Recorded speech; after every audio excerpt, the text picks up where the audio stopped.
Uchinchi savol. Raqamlarda berilgan moddalarning ekvivalent massalarini aniqlang hamda A va F javoblar orasidan mos javoblarni tanlang debdi. Birinchi moddamiz fosfor 5 oksid ekan.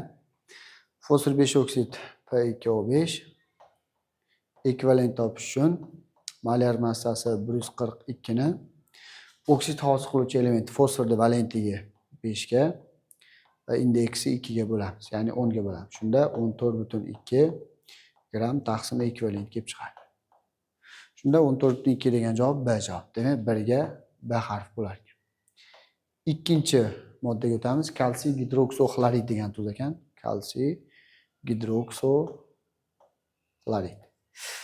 Tuzlar ekvivalent topishda molyar massani asosli tuz bo'lgani uchun kislotani valentligi va indeksiga bo'lamiz. Kalsiy 40 massa, OH 17 57 bo'ldi. 57 ga xlor 35,5 ni qo'shamiz. 30 ni qo'shsa 87, 5 ni qo'shsa 92, yarim bilan 92 yarim bo'lar ekan. Demak, molyar massa 92,5 ni bo'lamiz.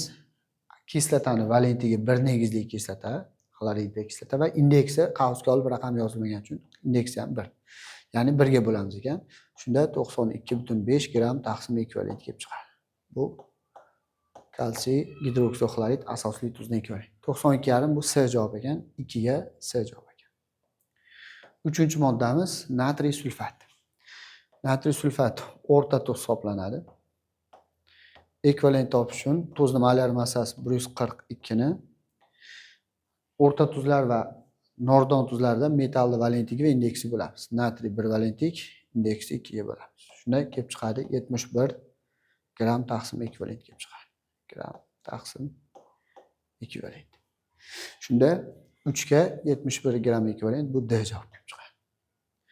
To'rtinchisi. Bu SO2, ya'ni oltin yurtli oksid hisoblanadi. SO2. Oltin yurtli oksid ekvivalent topishda molyar massa 64 ni bo'lamiz. Oltin yurtli valentligi 4, indeksi 1 ga bo'lamiz. Xo'sh, bu yerda kelib chiqadi.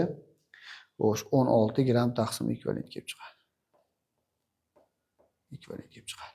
Shunda oltin yurtli valentligi indeksi bo'ldi. 16 degan javob bu E javob bo'ladi.